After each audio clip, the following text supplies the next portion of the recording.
আলহামদুলিল্লাহ রাব্বিল আলামিন ওয়াসসালাতু ওয়াসসালামু আলা আশরাফিল আম্বিয়া ওয়া সাইয়্যিদুল মুরসালিন নবিয়িনা মুহাম্মদ ওয়া আলা আলিহি ওয়া সাহবিহি আজমাইন। আলহামদুলিল্লাহ, সিরাতুন নবী এই আলোচনায় আমরা আজকে শুরু করব নবী করিম সাল্লাল্লাহু আলাইহি সাল্লামের জন্মের পূর্বে বেশ কিছু অলৌকিক ঘটনা, গুরুত্বপূর্ণ ঘটনা ঘটে যায়। আল্লাহ তাআলা পৃথিবীর মধ্যে এমন একজন মানুষকে পাঠাবেন যিনি হচ্ছেন রাহমাতুল লিল আলামিন।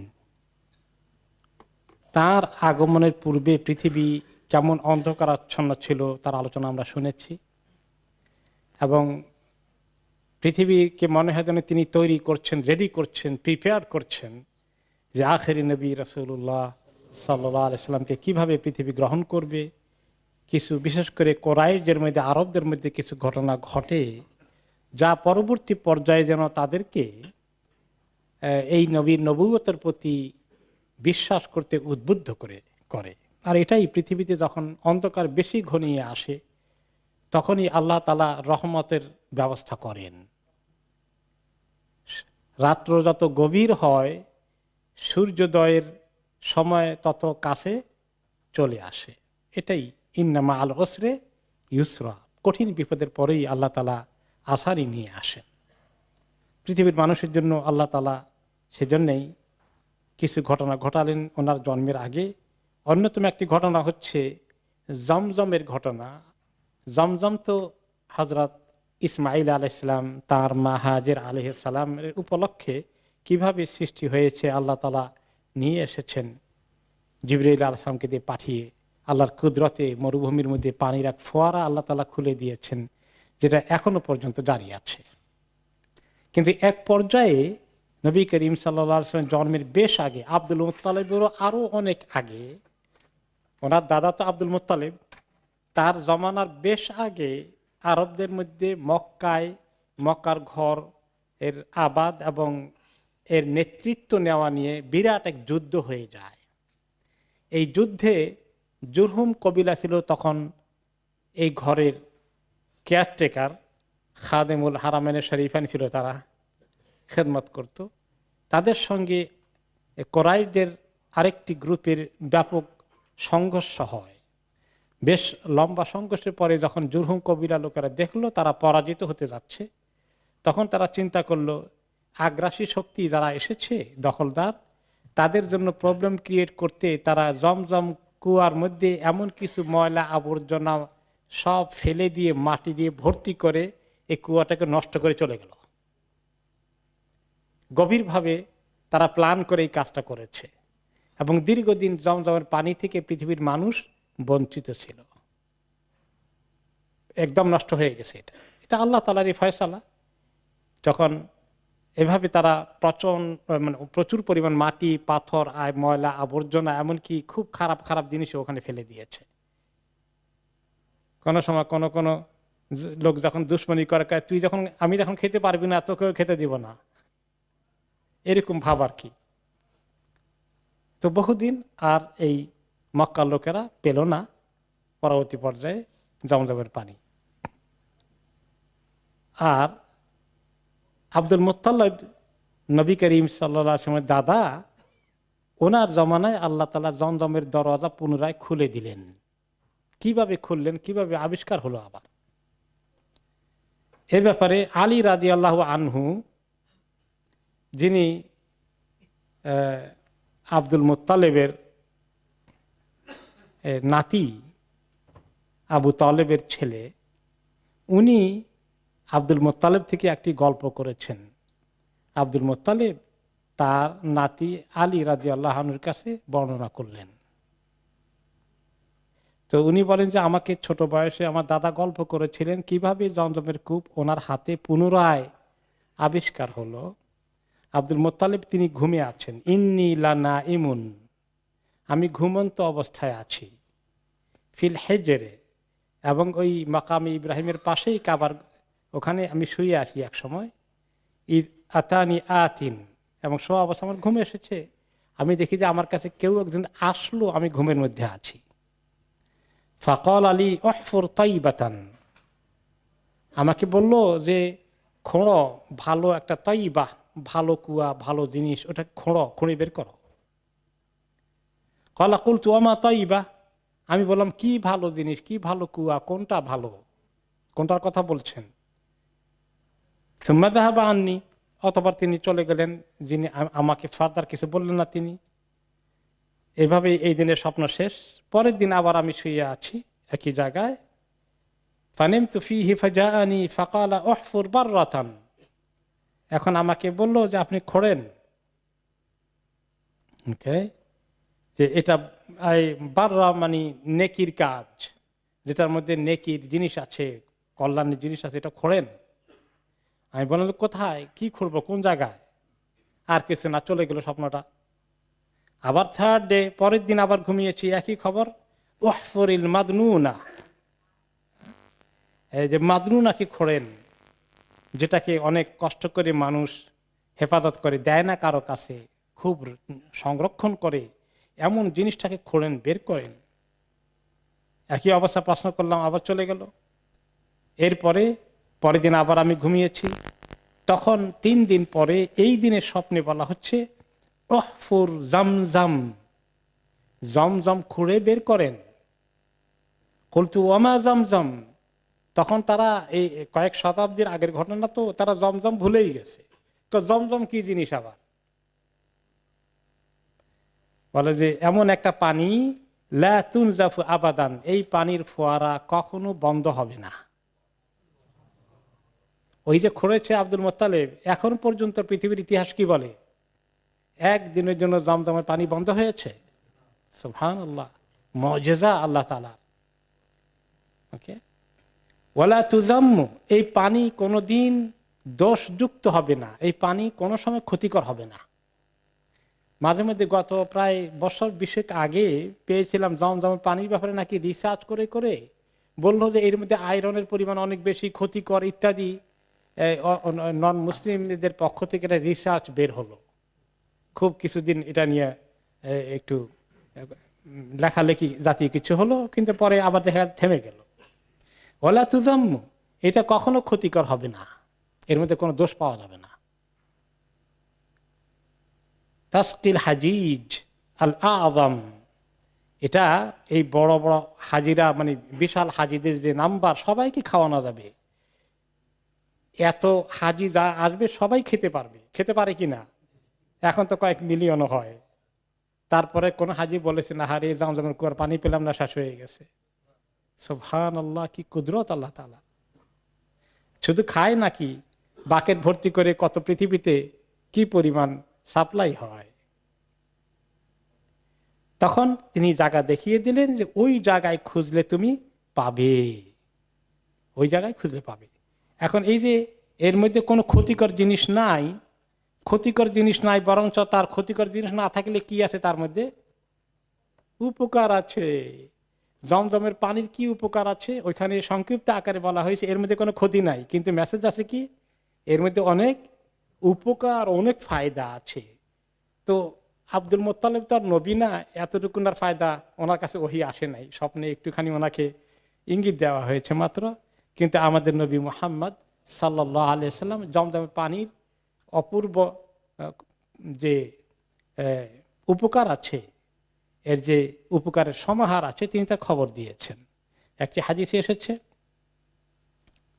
ইন্নাহা মুবারাকাতুন, ইন্নাহা তুআমু তুমিন, আরেক রিওয়ায়াতে আছে ওয়াশিফাউ সুকমিন, জমজমের পানিটা অত্যন্ত বরকতময়, বরকতওয়ালা পানি, বারাকা। কারো ক্ষুধা লাগলে এটা ক্ষুধা মিটিয়ে দেয়, খাবার না থাকলে। জমজমের পানি খেলেও মানুষ থাকতে পারবে। এর মধ্যে এই পরিমাণ নিউট্রিশন আছে যে খাবারের অভাবে যে মানুষের কষ্ট হয়, দুর্ভিক্ষ বা ক্ষুধায় মানুষের অপুষ্টি হতে পারে, জমজমের পানি সেটাকে কাভার করে ফেলবে।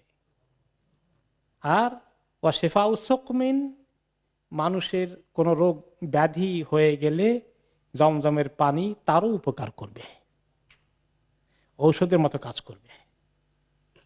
আর হাদিসে তিনি বলেছেন, আর এর ব্যাখ্যা দিয়েছেন, মা উজামজাম, আগের হাদিসটি এসেছে সহিহ মুসলিমে, পরের হাদিসটি আসছে দারকুতনি, হাকিম, এবং হাদিসটি সহিহ ইবনে আব্বাস রাদিয়াল্লাহু আনহুমা নবী করিম সাল্লাল্লাহু আলাইহি ওয়াসাল্লাম থেকে বর্ণনা করেছেন, মা উ জামজাম লিমা শুরিবালাহ, যে জমজমের পানি যে উদ্দেশ্যে পান করা হয় সেই উদ্দেশ্য হাসিল হয়।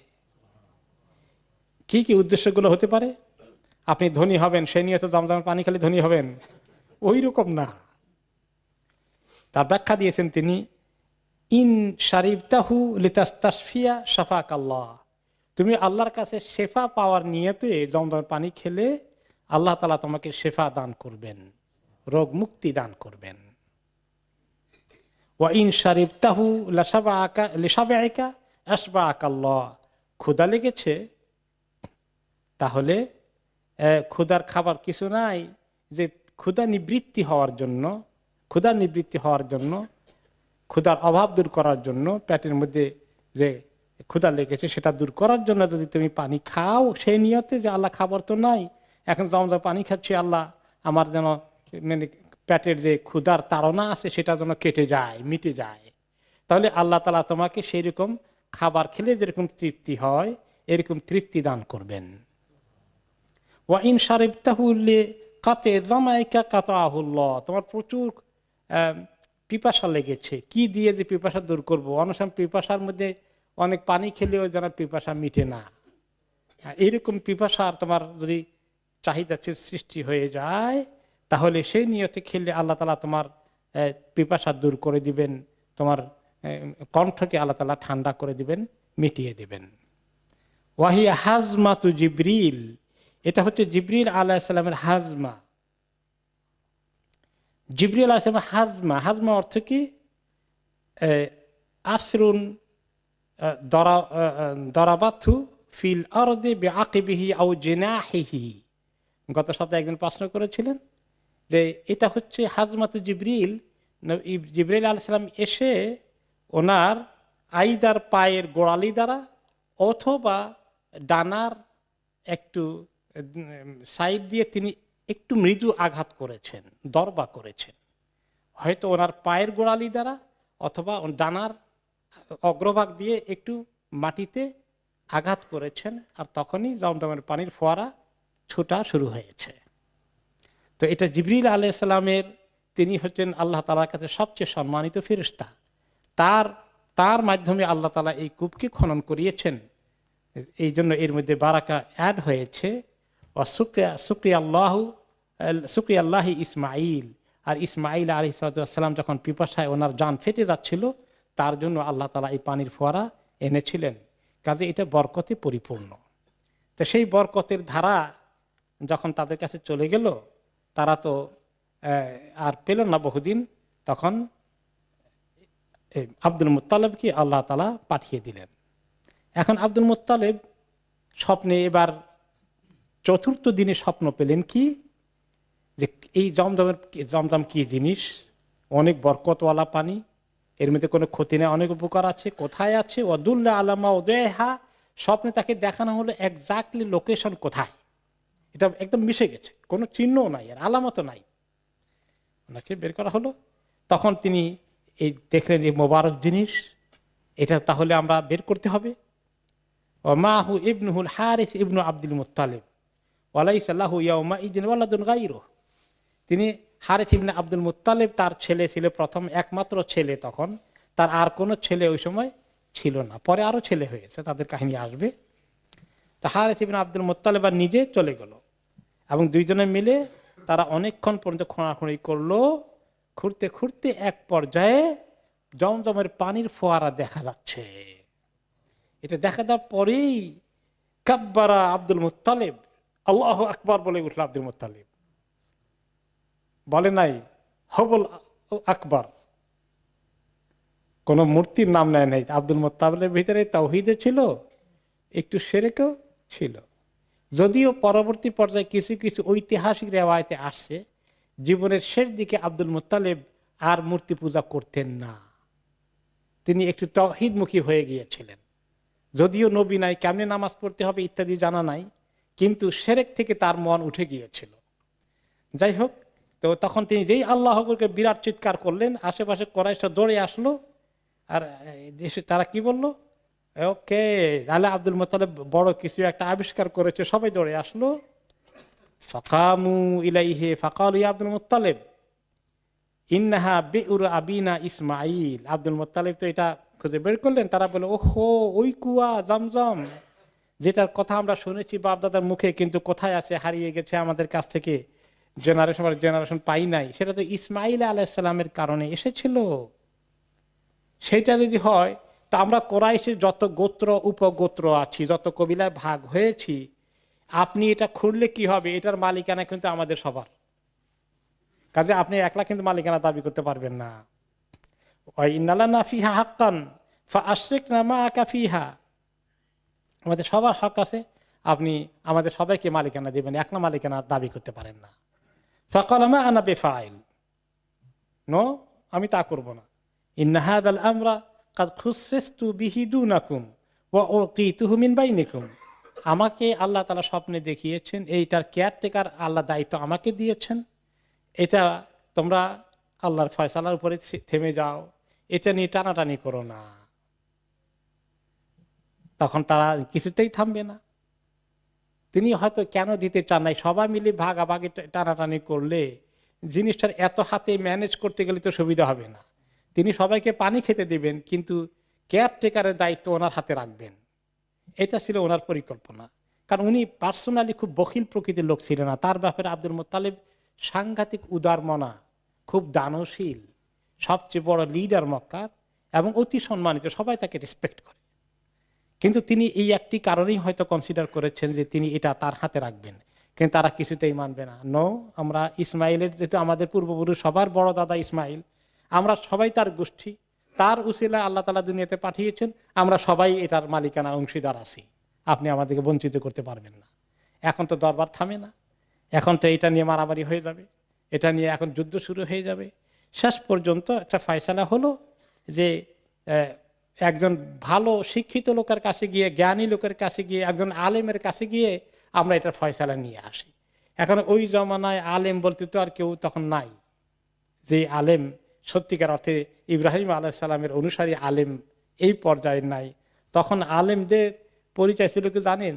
যারা জাদুবিদ্যা শিখত, গণনা বিদ্যা, গণক হতো, গণক আর জাদুকর, এদেরকে তারা আলেম মনে করত। কি মুসিবতের কথা! এখন এরকম এক মহিলা আলেম পাওয়া গেছে, কাহিনাতু বনি সাদ হুজাইম, তার নাম হচ্ছে হুজাইম। বনি সাদ গোত্র, একেবারে সিরিয়ার একটি গোত্রর মধ্যে সে মহিলা থাকে, মক্কা থেকে বহু দূরে। তার কাছে তারা যাবে, গিয়ে সেটা তার কাছে গিয়ে ফয়সালা চাইবে যে আমাদের মধ্যে ফয়সালা করে দাও। তখন কোরাইশের বিভিন্ন কবিলার প্রতিনিধি আব্দুল মুত্তালিব নিজের কবিলার কয়েকজনকে নিয়ে ওখানে রওনা হয়ে গিয়েছেন, বহু দূর। সাথে পানি নিয়ে গেছিলেন, যেখান থেকে পানি জোগাড় করেছিলেন, যাই হোক টানাটানি করে পানি জানিয়েছেন। যেতে যেতে আধা রাস্তা গিয়ে আব্দুল মুত্তালিব যে পানি সাথে নিয়ে গেছিলেন সেটা শেষ হয়ে গেছে। এখন আব্দুল মুত্তালিব চিন্তা করলেন যে তোমাদের কাছে এখনো পানি আছে, যাদের কাছে বেশি একটু পানি চাইলেন, একটু পানি আমাদেরকে দাও। তো আমরা একটু তো পানি শেষ হয়ে গেছে, বলে তোমাদেরকে দিলে রাস্তা তো বাকি আছে, তখন আমাদেরটা শেষ হয়ে যাবে, তো আমরা তো আবার পিপাসায় মরবো, তাও দিবে না তারা। তখন শেষ পর্যন্ত বসে পরামর্শ করলেন আব্দুল মুত্তালিব, এক কাজ করো, আমরা বসে একটা ফয়সালা করি, পানি তো দেখা যায় আমাদেরটা শেষ হয়ে গেছে, তোমাদেরটা কয়েকদিন পরে শেষ হয়ে যাবে। তো এখন আমাদের সামনে মৃত্যু ছাড়া কিছু দেখি না, মরুভূমিতে আশেপাশে কোনো বাড়ি ঘরও নাই। তখন ওখানে বসে তারা এখন রেস্ট নিচ্ছে, আর সবাই এখন তো টায়ার্ড হয়ে গেছে। বলে যে এক কাজ করো, প্রত্যেকে নিজের জন্য কবর খুঁড়ে ফেলুক, কারণ যেভাবে টায়ার্ড হয়ে গেছে, একজন মারা গেলে তার কবর খোঁড়ারও আমাদের আর শক্তি থাকবে না, পানির অভাবে তো এখন জান যায়। তো প্রত্যেকে নিজের জন্য কবর খুঁড়ে ফেলুক, তাহলে একজনকে কবর দিয়ে তার নিজের কবর দিতে অসুবিধা হবে না, তাকে ফেলে দিলাম, মাটি চাপা দিয়ে কোনো রকমে চলে গেলাম। এরকম করা কবর খোঁড়া শুরু করে দিয়েছে। পরে আব্দুল মুত্তালিবের মাথায় আসলো, আর শোনো, থামো, এভাবে করে আমরা মৌতের দিকে এখানে অপেক্ষা না করে চলো দেখি আমরা কোন দিকে আশেপাশে পানি পাওয়া যায়, খোঁজ খবর নিয়ে আমরা দেখি ওই দিকে রওনা করে দেই। তো কিছু আইডিয়া নিচ্ছে, হয়তো উত্তর দিকে হোক বা দক্ষিণ দিকে, কোন দিকে জনবসতি পাওয়া যায় সেদিকে তারা একটু রওনা করে দিবে। তো আব্দুল মুত্তালিব নিজের যানবাহনটার উপরে উঠছে, ওকে, তার যে উট ছিল সে উটের উপরে সওয়ার হয়েছে। যে উটের উপরে উঠেছে, উট তো বসা অবস্থায় থাকে, তো বসা অবস্থায় মানুষ বসতে হয়, তারপরে উট কি করে মানুষ সহ উঠে। কিন্তু অন্যান্য জন্তু ঘোড়ার উপরে দাঁড়ানো অবস্থায় উঠে, তো উটের উপরে বসছে। উট যখন কেবল উঠেছে, উঠার সাথে সাথে উটের এক পায়ের খুরের নিচ থেকে পানির ফোয়ারা আবিষ্কার হয়ে গেছে। তখন আব্দুল মুত্তালিব একদিন আল্লাহু আকবার তাকবীর দিল, সবাই দৌড়ে আসলো, তিনি পানি খেলেন, সবাইকে পানি দিলেন এবং বড় সবাই জানা ভর্তি করে নিয়ে যাওয়া পানি। এগুলো দেখে এখন বাকি লোকেরা বলল যে আব্দুল মুত্তালিব আপনি আসলেই আল্লাহর খাস বান্দা, বোঝা গেছে, আমরা আপনার সঙ্গে আর যুদ্ধ করব না, যান মক্কা দিকে চলে যাই, ওই মহিলার গণক মহিলার কাছে যাওয়ার দরকার নাই ফয়সালার জন্য, আমরা আপনাকে সবাই মালিকানা হস্তান্তর করে দিলাম, আপনি এটার নেন, তারপরে আমরা চলেন মক্কা দিকে চলে যাই। তিনি মক্কা দিকে চলে আসলেন। তাহলে জমজমের পানি আবিষ্কার হওয়া আবার নতুন করে, এটা একটা মহা ঘটনা ছিল না? এটা বিরাট ঘটনা। এই ঘটনা নবী করিম সাল্লাল্লাহু আলাইহি ওয়াসাল্লামের জন্মের বেশ কিছু আগে ঘটে। এরপরে যে আরেকটি বড় ঘটনা ঘটে ওনার জন্মের বৎসর, সেই বৎসরটাকে বলা হয় আমুল ফিল, হাতির বৎসর। এই যে আসহাবুল ফিল, এই হাতির ঘটনা ওই বছর ঘটে। যে ঘটনাটা কোন সূরায় এসেছে? সূরা আল ফিল। আল্লাহ তাআলা কি বলেছেন? আউযু বিল্লাহি মিনাশ শাইতানির রাজীম, বিসমিল্লাহির রহমানির রহিম, আলাম তারা কাইফা ফাআলা রাব্বুকা বিআসহাবিল ফিল। হে নবী, আপনি কি দেখেননি আপনার রব হাতি বাহিনীর সঙ্গে, হাতিওয়ালাদের সঙ্গে কি ব্যবহার করেছেন? নবী করিম সাল্লাল্লাহু আলাইহি ওয়াসাল্লাম দেখবেন কেমনি? ওনার তো তখনও জন্মই হয়নি। তো আল্লাহ তাআলা বলেন কেন আপনি কি দেখেননি? তার অর্থাৎ এই ঘটনাটা এত সত্য, নবী করিম সাল্লাল্লাহু আলাইহি ওয়াসাল্লাম মায়ের পেট থেকে আসার পরে, একটু বড় হওয়ার পরে যখন ঘটনা শুনেছেন, সবার কাছে শুনেছেন, তাই না? এই ঘটনাটা একটা বাস্তব ঘটনা ছিল। যে ঘটনাটা এত সত্য ঘটনা, এটা দেখার মতো ঘটনা। অর্থাৎ আপনি কি জানেননি, শুনতে পাননি, বা আপনার পাশে যারা বড় আছে এখন যারা দেখেছে ঘটনা, তারা কি দেখে নাই? সেই জন্য দেখার কথাটা ব্যবহার করা হয়েছে। আলাম ইয়াজআল কাইদাহুম ফি তাদলিল। সে আল্লাহ কি তাদের এই ষড়যন্ত্রকে, আল্লাহর ঘর ভাঙ্গার আব্রাহার ষড়যন্ত্রকে নস্যাৎ করে দেননি? ওয়া আরসালা আলাইহিম তায়রান আবাবিল। তিনি তাদের কাছে আবাবিল পাখি কি পাঠাননি? তারমিহিম বিহিজারাতিম মিন সিজিল। এই পাখি তাদেরকে নিক্ষেপ করছে এমন পাথর দ্বারা, যেটা সিজিল, আগুনের বারুদের মতো পাথর দিয়ে, ম্যাটেরিয়াল দিয়ে তৈরি। এইটা দিয়ে পাখিরা তাদের উপরে কি নিক্ষেপ করেনি কঙ্করগুলো? ফাজআলাহুম কাসফিম মাকুল। যে তিনি তাদেরকে শেষ পর্যন্ত এইভাবে এই পাথর তাদের উপরে বর্ষিত হওয়ার পরে, পাথরের কারণে তারা কি হয়ে গেল? তাদের ভিতরে পাথর অ্যাকশন করে তাদেরকে মনে হয় একদম পিষে ফেললো। যেভাবে গরু এবং ছাগল ঘাস খাওয়ার পরে পেটের ভিতরে চলে গেলে যে জাবর কাটে বসে বসে, এইরকম ঘাসগুলো জাবর কাটা হয়ে গেলে গরু জবাই করলে নাড়ি বুড়ি খায় লোকেরা, তাই না? নাড়ি বুড়ি খাওয়ার জন্য পেট থেকে কি করে, ওই যে জাবর যেগুলো আছে পেটের ভিতরে বের করে দেয়। দেখছেন না কোনোদিন? খড়কুটাগুলো মনে হয় যেন একবার এরকম হয়ে গেছে। মানুষগুলো কি এইরকম করে ফেলেছিল পাথরগুলো, খালি মরে যায়নি, একদম হজম হয়ে গেছে মনে হয় যেন। সেই কাহিনী আল্লাহ তাআলা বললেন। ওকে, তো নবী করিম সাল্লাল্লাহু আলাইহি ওয়াসাল্লাম এই ঘটনা জানেন। তিনি যখন হুদাইবিয়া থেকে রওনা হয়ে গেলেন, হাত্তা কানা ইদা বিসানিয়া আল্লাতী ইয়াহবিতু আলাইহিম মিনহা বারাকাত বিহা রাহিলাতুহু। ওনারা রওনা করে দিয়েছেন হুদাইবিয়া থেকে, ওই মক্কার দিকে আসবেন ওমরা করতে, মনে আছে তো? কিন্তু এক পর্যায়ে হুদাইবিয়া যখন এসে থামলেন, উট আর সামনের দিকে যায় না, উট বসে গেছে। আল্লাহর হুকুম নাই সামনের দিকে যাবে, আর কারণ তারা যুদ্ধ করার জন্য রেডি হয়ে আসছে। এই মুহূর্তে আল্লাহ তাআলা যুদ্ধ করতে চাচ্ছিলেন না। মক্কা থেকে যখন ওনারা মদিনা থেকে ওমরা করতে গেছিলেন নবী করিম সাল্লাল্লাহু আলাইহি ওয়াসাল্লামের সময়, তখন সবাই দৌড়ে আসে উঠকে বলছে হাল হাল, মানে তুমি উঠো উঠো, তুমি কি করো, চলো হাঁটতে থাকো, সামনে যাও। তারপরে শেষ পর্যন্ত ওটা আর যায় না। ফাকালু খালাতিল কাসওয়া, যে কাসওয়া তো এবারে গিভ আপ করে ফেলছে, কাসওয়া আর যাবে না, কাসওয়া ওনার উটের নাম। ফাকাল নবী সাল্লাল্লাহু আলাইহি সাল্লাম মা খালাতিল কাসওয়া ওয়া মা যাকা লাহা বিখালকিন ওয়ালাকিন হাবিসাহা হাবিসুল ফিল। এই উট তো নিজের ইচ্ছায় থেমে যায়নি, যাত্রা বন্ধ করেনি। যে আল্লাহ হাতিকে থামিয়ে দিয়েছিলেন, ওই ফিলের বৎসর আব্রাহার হাতিকে, সে আল্লাহ উটকে থামিয়ে দিয়েছেন, সে আর সামনে যাবে না। তোমরা যতই চেষ্টা করা টেনে নিয়ে তাকে নিতে পারবে না। হাতিকে আল্লাহ কিভাবে থামিয়ে দিলেন সেটা হচ্ছে আব্রাহার ঘটনা।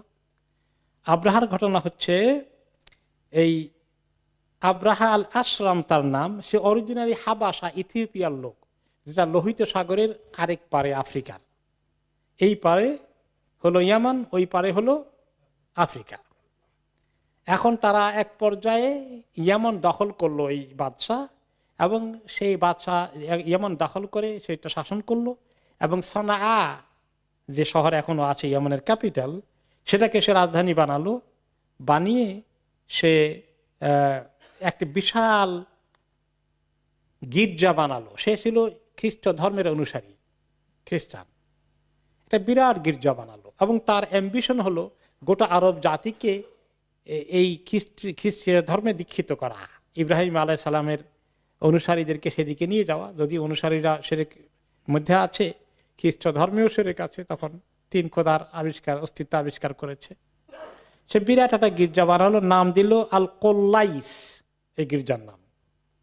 এবং সেটাকে সে এত শান শওকত করে বানালো, মরমর পাথরের, সাদা মার্বেল পাথর দিয়ে, এরপরে দামি কাঠ ব্যবহার করে, সোনার প্রলেপ দিয়ে, হ্যাঁ, এই বিশাল এক শানদার গির্জা বানালো। বলল যে আরবের লোকেরা তো সবাই হজ করতে এই মক্কাতে যায়, এটা যাওয়া বন্ধ করে দিবে, তার চেয়ে শানদার ঘর বানিয়েছে আমি, সমস্ত আরবের লোকেরা যেন এখানে হজ করতে আসে। এখন থেকে মক্কার হজ খালাস বন্ধ। এই তারপরে দেখলো যে না, এটা তো লোকেরা শুনে না। এরপরে শেষ পর্যন্ত সে যখন এই ঘর বানালো এবং লোকদেরকে বাধ্য করলো, ওকে, তখন সে ওখানে এটার জন্য প্রচেষ্টা চালাচ্ছে। কোরাইশ বংশের লোকেরা খুব নাখোশ হয়ে গেল যে এতদিন ধরে আমাদের এই যে সম্মানিত ঘর, এই ঘরের সম্মান তো সে কেড়ে নিবে, ছিনিয়ে নিবে। তাকে কাজেই তার সঙ্গে যুদ্ধ করার শক্তি নাই। কিন্তু একজনের মাথায় বুদ্ধি আসলো, রাতের বেলা অন্ধকারে কোনো রকম ওই ঘরের ভিতরে গিয়ে ঢুকে ওখানে মলমূত্র ত্যাগ করে আসলো। ঘরের ভিতরে তার শানদার ঘরের মাঝখানে গিয়ে মলমূত্র ত্যাগ করে এসেছে। মলমূত্র ত্যাগ করা বুঝছেন তো, ওইখানে এই কাজ করে আসলো। ওকে, রাইট। যাই হোক, তখন সে চিন্তা করলো যে এই ঘরের লোকদেরকে আমি শায়েস্তা করব। মক্কার লোকেরা আসছে, সে খবর নিয়েছে, তার গোয়েন্দা দ্বারা কনফার্ম হয়েছে যে মক্কার থেকে এক কোরাইশ বংশে এক লোক এসেছে, এই কাবা ঘরের সম্মান নষ্ট হচ্ছে বিদায় সে আর সহ্য করতে পারেনি। এখন সে সিদ্ধান্ত নিল। তার আগে অবশ্য ওকে, সে ঠিক আছে তাই সিদ্ধান্ত নিল। এখন সে বিশাল এক বাহিনী রেডি করলো, যে রেডি করে এক কাবা ঘরের দিকে আসবে। এই খবর পেয়ে ইয়ামানের আশেপাশে কিছু লোকগুলো ছিল, তারা সবাই মিলে কি করলো, তাকে বাধা দেওয়ার চেষ্টা করলো। তাদের মধ্যে একজন ছিল জু নাফার নামে, ইয়ামানেরই এক ছোটখাটো রাজা। সে বাধা সৃষ্টি করলো। ফাহাজা মাহু আব্রাহা ও আখাদাহু, আব্রাহা তাকে পরাজিত করলো এই জু নাফারকে, এবং তাকে অ্যারেস্ট করে নিয়ে গেল। ফালাম্মা উতিয়া বিহি ক্বালা লাহু জু নাফার, যখন তার কাছে ধরে নিয়ে যাওয়া হলো এবং তাকে হত্যা করার নির্দেশ দিবে, আব্রাহা নির্দেশ দিল, তখন সেই জু নাফার, এই স্থানীয় ইয়ামানের আরব বাসিন্দা রাজা বলল, লা তাকতুলনি ফাইন্না ইস্তিবকাই খায়রুন লাকা মিন কাতলি, আমাকে রেখে দেন জীবন্ত আপনার পাশে, আমি আপনার কোনো কাজে লাগতে পারি। আমাকে হত্যা করে আপনার লাভ কি হবে, বরঞ্চ আমাকে ব্যবহার করলে কিছু উপকারও পাবেন। ফাস্তাবকাহু আও সাকাহু, অতঃপর তাকে সে হত্যা করলো না, বন্দী করে রেখে দিল তার কাছে, দেখি না সে কোনো কাজে লাগে নাকি। সুম্মা খারাজা সাইরান ইউরিদুল কাবা, অতঃপর মক্কার দিকে, কাবার দিকে রওনা হয়ে গেল তার বাহিনী নিয়ে। হাত্তা ইদাদান আমি বিলাদে খাস আম, একটি কবিলা আছে কাবা শরীফের থেকে আসার বেশ আগে, ইয়ামান এবং সৌদি আরবের মাঝখানে খাসাম এলাকায় আসলো, একটা বিরাট কবিলা আছে। খারাজা ইলাইহি নুফাইল ইবনে হাবিব আল খাসামি ওমান ইজতামা ইলাইহি মিন কাবাইল ইয়ামান, এবং সেখানে ওই কবিলার লিডার ছিল নুফাইল ইবনে হাবিব আল খাসামি। সে এলাকার লোকদেরকে ইউনাইটেড করে এই আব্রাহার মক্কা অভিযান বন্ধ করার জন্য তার মোকাবিলা করতে প্রস্তুত হয়ে গেল, সামনাসামনি মোকাবিলা করলো, যুদ্ধে এগিয়ে আসলো। ফাকাতালুহু ফাহাজামাহুম ওয়া খাদান নুফাইল, কিন্তু একই অবস্থায় নুফাইলকে পরাজিত করে দিল আব্রাহা, এবং নুফাইলকে অ্যারেস্ট করে ফেললো। যখন তাকে নিয়ে আসা হলো, তাকে হত্যা করার নির্দেশ দিল নুফাইল, আব্রাহা। কিন্তু নুফাইল বলল, আইয়ুহাল মালিক ইন্নী আলিমুন বিআরদিল আরব ফালা তাকতুলনি, যে শোনেন বাদশাহ, আপনি তো আরব দেশে আসছেন, অরিজিনাল তো হাবাসার বাসিন্দা, এখন মক্কা যাবেন, এই সমস্ত পথ টথ কিচ্ছু তো আপনি চিনেন না, আমাকে হত্যা না করে আমি আপনাকে দরকার হলে হেল্প করব, আপনি আমাকে এগুলো চিনবেন না কিছু, আমি পথ চিনিয়ে দেওয়ার ব্যবস্থা করবে। ওয়া হাতানি ইয়াদায়া আলা কওমি বিসসামি ওয়াত তাআ, আর আমার দুই হাত দেখতে পাচ্ছেন, আমার এই দুই হাতের নেতৃত্ব আমার কবিলা সবাই শুনবে। আমি যদি আপনার সঙ্গে কোঅপারেশন করি তাহলে সবাই কোঅপারেশন করবে, আপনার আর কোনো মোকাবিলা করবে না কেউ। এখন দেখছেন এই দুইজনকে পাওয়া গেল, এরা কিরকম মানুষ, গাদ্দার, জান বাঁচানোর ভয় ভীরু কাপুরুষ। তারা দুইজনে প্রথমে আসলো মোকাবিলা করতে, হকের পক্ষে দাঁড়াতে, এখন বাতিলের সঙ্গে সঙ্গ দিয়ে পড়লো জান বাঁচানোর জন্য। দুনিয়ার মধ্যে কিছু হকওয়ালা মানুষ আছে, যখন দেখে যে হকের আওয়াজ বেশি সুবিধা না, তখন বাতিলের সঙ্গ দিয়ে দেয়, দেয় না এরকম? আজকের জমানায়ও আছে। এবার আস্তে আস্তে সে ইয়ামান অতিক্রম করে সৌদি আরবের বর্তমান সীমানায় তায়েফে এসে পৌঁছলো। আর তায়েফের মধ্যে আছে তায়েফের লিডার কবিরার মাসউদ ইবনে মুআত্তাব, সাকিব গোষ্ঠীর সে লিডার। তার সঙ্গে যখন আসে উপস্থিত হয়ে গেল বিরাট বাহিনী নিয়ে, এখন তো সাকিব বেচারা তো এই কবিরার লোকেরা, তাদের লিডার মাসউদ এগিয়ে আসলো, এসে বলল, আইয়ুহাল মালিক নাহনু আবিদুন লাকা লাইসা লাকা ইনদানা খিলাফ, যে বাদশাহ আপনি কি চান, আমরা আপনার সার্ভেন্ট হয়ে যাব, কি চান হুকুম দেন, কোনো যুদ্ধ দরকার নেই, বিনা যুদ্ধে আত্মসমর্পণ, কি চান, আমরা আপনাকে ফুল কোঅপারেশন করব, আপনার সঙ্গে আমাদের কোনো, কি চান আপনি, সব বিষয়তে আমরা একমত হয়ে যাব। ওয়ালাইসা বাইনানা ওয়া বাইনাকা আল্লাযী তুরিদ ইয়ানুন আল্লাত ইন্নামা তুরিদুল বাইতাল্লাযী বিমাক্কা নাহনু নাবআসু মাআকা মিন মান ইয়াদুল্লুকা আলাইহি, বলে যে আপনি তো মক্কা যাচ্ছেন, যেটা লাতের ঘর, লাত মানাত আছে যে আল্লাহর ঘর, এটাও বিশ্বাস করে না, ওখানে লাত মানাত হলো মক্কাওয়ালাদের বা লাত, বলে যে আমাদের যেটা আছে, এই আমাদের মাবুদে আপনি গায়ে কোনো হাত দিবেন না আশা করি, তাদের যে মূর্তি আছে, আর লাতকে ধ্বংস করে ফেললে আমাদের অসুবিধা নাই, আমরা আপনার সঙ্গে আসি, বরঞ্চ আপনার সঙ্গে ওই তায়েফ থেকে সামনের রাস্তা কিভাবে কোনখান দিয়ে সুবিধা হবে, এটার জন্য একজন আমরা আপনাকে দলিল পাঠিয়ে দিব যে আপনাদেরকে রাস্তা দেখিয়ে দিবে। ওকে, ফাবাআস মাহু মাওলা লাহুম ইউকালু লাহু আবু রিগাল, আবু রিগাল নামে তায়েফবাসীরা তাদের একজন এক্সপার্ট রাস্তা চিনি এরকম লোক তার আব্রাহার সঙ্গে দিয়ে দিল। তাহলে 3 গাদ্দার বাইর হলো, তাই না, সহযোগিতা করতেছে দুশমনের সঙ্গে। ওকে, মীর জাফর কিভাবে সহযোগিতা করছিল ইংরেজদেরকে দেশ দখল করার জন্য, তো এইরকম যুগে যুগে মীর জাফরের অভাব আছে, অভাব নেই। ওকে, ফাখারাজা মাহুম হাত্তা ইদা কানা বিল মুগাম্মিস মাতা আবু রিগাল। ওকে, মক্কা আসার আগেই আবু রিগালের উপর আল্লাহর অভিশাপ হয়ে গেল, সে ওখানে মারা গেল, আর পথ দেখানো লাগলো না। ওয়াহু আল্লাহ দিরাজামা রুজবা কাবরুহু, আর ওই তখন মক্কার লোকেরা আব্রাহার ঘটনার পরে মক্কা থেকে তায়েফ আসতে, তায়েফ থেকে মক্কা যদি এই রাস্তা দিয়ে পার হয়ে যেত, যতবার রাস্তা দিয়ে পার হতো এর কবরের মধ্যে খালি পাথর নিক্ষেপ করতো আর লানত করতো যে আব্রাহাকে রাস্তা দেখিয়েছিল। ওকে, তারপর আব্বাসা আব্রাহা মিনাল মুগাম্মিস রাজুলান ইউকালু লাহুল আসওয়াদ ইবনে মাকসুদ আলা মুকদামাতি খাইলিহি। এখান তো তারা অনেকখানি মক্কার কাছে এসে গেছে তাইফ থেকে। ওই সময় এই মোগাম্মেস এলাকা থেকে আব্রাহা একটি লোক, তার নাম হলো আসওয়াদ মাকসুদকে সামনে একটু ঘোড়ার একটা ছোটখাটো ট্রুপ তৈরি করে দিয়ে ঘোড়ার বাহিনী, অশ্ব বাহিনী নেতৃত্বে সামনের দিকে পাঠিয়ে দিল। ফাজামা ইলাহি আহলুল হারাম ও আসাব আলী আব্দুল মুত্তালিব মিআতাই বাঈর বিল আরাক। অতঃপর তারা গিয়ে এই ঘোড়সওয়ার বাহিনী, আব্রাহার বাহিনী, মক্কার লোকদের যেখানে গরু ছাগল চড়াতো তারা বা উট টুট এগুলা সবগুলোকে সিজ করে দখল করে নিয়ে আসলো। কারণ মক্কার লোকেরা তো যুদ্ধের জন্য প্রস্তুত না। তা আব্দুল মুত্তালিব নিজে ধনী ছিলেন, তার 200 উটকে নিয়ে এসেছে। 200 উট আরব দেশে বিরাট এক সম্পদ না ওই সময়। উট হলো সবচেয়ে বড় সম্পদ, উটের চেয়ে বড় সম্পদ আর কিছু নাই। এটা নিয়ে আসা হয়েছে। অতঃপর এগুলো যখন নিয়ে আসা হয়েছে, মক্কা আলাদের খবর কি? এখন তো তারা টের পেয়ে গেছে আব্রাহা আসছে, তারা কি তার সঙ্গে যুদ্ধ করবে না আত্মসমর্পণ করবে? তো আলাপ আলোচনা করার জন্যে আব্রাহা তার নিজের আরেকটি লোককে পাঠালো, হুনাতা আল হেমিয়ারি, সে ইয়ামানের বাসিন্দা, আরব মানুষ, আব্রাহার পক্ষের লোক, তাকে পাঠালো। সাল আন শরীফিহা সুম্মা আবলিগহু আন্নী লাম আতি লিকিতালিন ইন্নামা জিতু লিআহদিমা হাদাল বাইত। তাদেরকে গিয়ে তুমি বলো, তাদের যে লিডার আছে মক্কার, যে আমি যে আসছি বাহিনী নিয়ে, আমার উদ্দেশ্য তোমাদের সঙ্গে যুদ্ধ বিগ্রহ রক্ত খুনাখুনি কিচ্ছু আমার টার্গেট না, কিচ্ছু আমার উদ্দেশ্য না।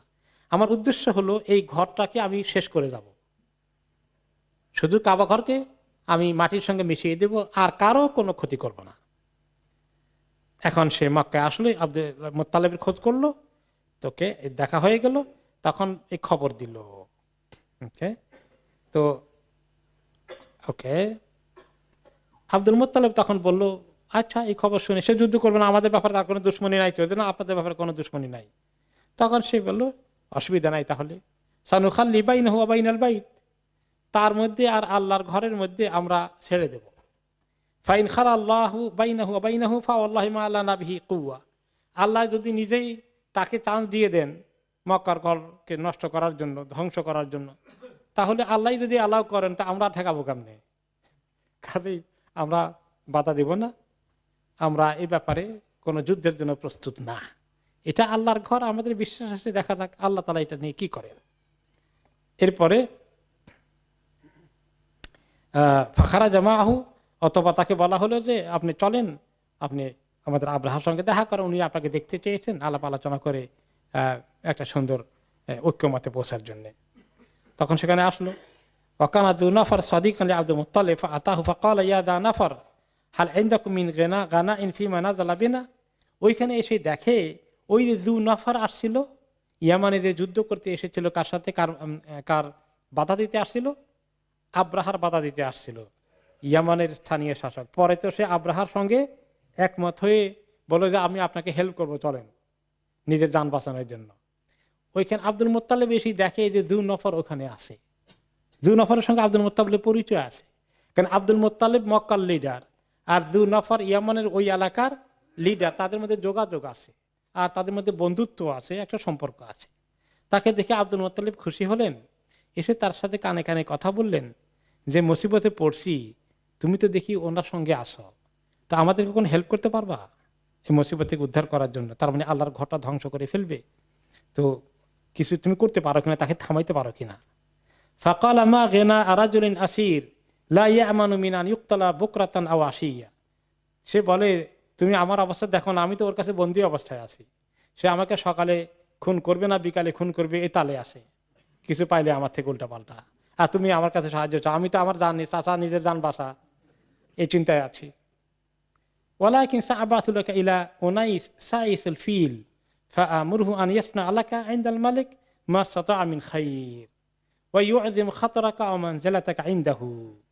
বলে, আমি না, আমার দ্বারা বেশি সুবিধা হবে না, এক কাজ করি, যে তার আব্রাহার যে ফিল হাতি বাহিনীর কমান্ডার আছে, তার সঙ্গে আব্রাহার খুব সম্পর্ক, তার অনেক আস্থা হাতি বাহিনীর কমান্ডারের উপরে, জেনারেল সাহেবের উপরে, তো আমি তার সঙ্গে কথা বলবো তোমার বিষয়ে, যে তোমার শান পজিশন, তুমি যে কত সম্মানিত মানুষ, সারা আরবের লোকেরা তোমাকে সম্মান করে, সেই জন্য তোমাকে অসম্মান না করে তোমার ব্যাপারে তাকে কিছু বলে দিই, দেখি সে বেচারা কিছু করতে পারে কিনা।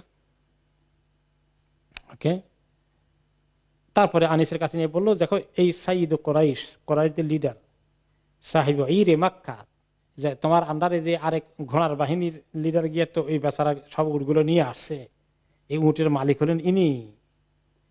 আর এই লোকটা অনেক গুণ আছে, আল্লাযী ইউতঈমুন নাসা ফিস সাহাল ওয়াল উহুশা ফিল জিবাল। ওকে, যে ব্যক্তি মানুষকে খাওয়ায়, এমনকি পশু পাখিকে, জানোয়ারগুলোকে খাওয়ায়।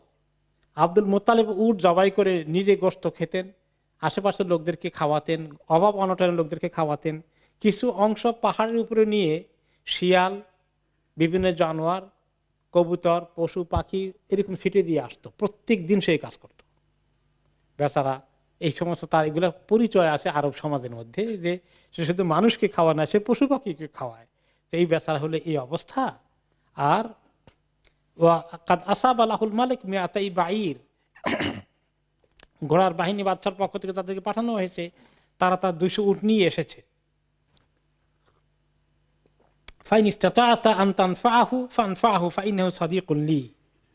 তো তুমি যদি পারো এই বেচারার একটু হেল্প করো, সে আমার অনেক ঘনিষ্ঠ বন্ধু, সম্মানিত মানুষ, পারোনি কিছু করতে দেখো। তো আনিস যে কমান্ডার হাতি বাহিনীর, সে আব্রাহার সঙ্গে দেখা করতে গেলে খবরটা নিয়ে, এবং তাকে নিয়ে গেল, এই আব্দুল মুত্তালিবকে নিয়ে গেল। বললো যে এই যে নিয়ে আসছি সাইয়্যিদ কোরাইশ, কোরাইশদের বড় লিডার, সাহিব ইর মক্কা, মক্কার মানে বাহিনীর তিনি লিডার, তার উটগুলো তার, আর সেইভাবে মানুষকে পশুকে সব কিছুকে খাটায়। ওকে, ওয়ান্নাহু আহাব্বা আন তা'দানা লাহু, আর তিনি চাচ্ছেন আপনার সঙ্গে দেখা করে কথা বললে আপনি যদি মোটামুটি তাকে ভালো ট্রিটমেন্ট করেন, তাহলে সে আপনার সঙ্গে একটা অ্যাপয়েন্টমেন্ট চায়। ফাকাদ জাআকা গায়রু নাসিবিন লাকা ওয়ালা মুখালিফুন আলাইকা, সে আপনার সঙ্গে কোনো খারাপ উদ্দেশ্য নিয়ে, দুরভিসন্ধি দিয়ে আপনার সঙ্গে যুদ্ধ করতে, আপনাকে হত্যা করতে এরকম কোনো মিশন নিয়ে আসে নাই, জাস্ট আপনার সঙ্গে একটা ভিজিট করতে চায়। ওকে, তাকে পারমিশন দেওয়া হলো। আর যে আব্দুল মুত্তালিব ঢুকছে, ওয়াকান আব্দুল মুত্তালিব রাজুলান আযীমান জাসীমান ওয়াসীমান, সে সাংঘাতিক অনেক বড় সাইজ, দেখতে শুনতে মানানসই, মাশাআল্লাহ, দেখলেই চোখ লেগে যায়। ফালাম্মা রাহু আবরাহ আযযামাহু ওয়া আকরামাহ, সে তাকে দেখে আবরাম মনের ভিতরে বিশাল মানে সম্মান সৃষ্টি হয়ে গেল এই লোকটার ব্যাপারে। ওয়াকারিহা আন ইয়াজলিসা মাহু আলা সারিরিহি, তার মনে চাইছিল যে তাকে ধরে নিজে যে সিংহাসনের মতো আসনে যেখানে বসছে ওইখানে বসাবে, চিন্তা করলো যে এত সম্মানিত লোক আমার পাশে বসাই। ও আন ইয়াজলিসা তাহতাহু, অথবা তাকে ওখানে বসাই, সে নিজে নিচে বসবে, এরকম তার মনের ভিতরে রোব সৃষ্টি হয়ে গেছে।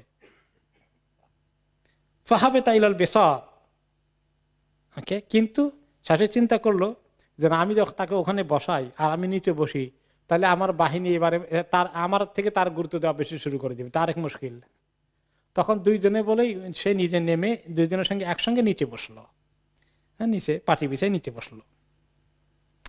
তো খোঁজ খবর নিয়ে বললো যে কি মনে করে আসছেন, কি উদ্দেশ্যে আপনি আসছেন? আব্দুল মুত্তালিবকে জিজ্ঞেস করলো। বলে যে আইয়ুহাল মালিক ইন্নাকা কাদ আসাবতালি মালান আযীমান ফারদুদহু আলাইয়া, যে আমার 200 উট নিয়ে আসছেন, তো আপনি আমার উটগুলো ফেরত দিয়ে দেন, এটাই আমার মেইন রিকোয়েস্ট। ফাকাল লাহু লাকাদ আজাবাতনি আজাবতানি হিনা রাআইতুকা ওয়া লাকাদ যাহিদতু ফিকা, যখন আপনাকে দেখছিলাম আপনার চেহারা, ব্যক্তিত্ব, শাখসিয়াত, পার্সোনালিটি এগুলো দেখে তো আমি সাংঘাতিকভাবে আপনার প্রতি সম্মান সৃষ্টি হয়ে গেল, কিন্তু আপনার কথা শুনে সব সম্মান আমার বিদায় নিয়ে হয়ে গেছে। আমি কি দোষ করলাম? قال جئت إلى بيت هو دينك ودين آبائك وعصمتك ومنعتكم لأهدمه فلن تكلمني فيه وتكلمني في 200 بعير لك, যে আমি আসছি আপনার এই যে ঘর কাবা আছে, যেটা আপনাদের দিন কেন্দ্র, আপনার বাপ দাদা ইব্রাহিম ইসমাইলের কাহিনী যার সঙ্গে জড়িত, আপনারা এটার কেয়ারটেকার সারা জীবন করে আসছেন, সেই ঘর চূর্ণ বিচূর্ণ করতে এসেছি, সেইভাবে একটা কথা বললেন না, খালি নিজে 2টা উটের চিন্তায় আছেন। আপনি এত ছোট লোক, আমি তো চিন্তা করি নাই। ক্বালা আনা রাব্বু হাযিহিল ইবিল ওয়া লিহাযাল বাইতি রাব্বুন সায়ামনাউহু, যে আমি তো উটের মালিক, এই ঘরের মালিক আরেকজন আছেন, তিনি যদি চান রক্ষা করতে, তিনি রক্ষা করতে পারবেন, ওইটা দায়িত্ব আমার নাই, ওটা চিন্তা আমি করি না।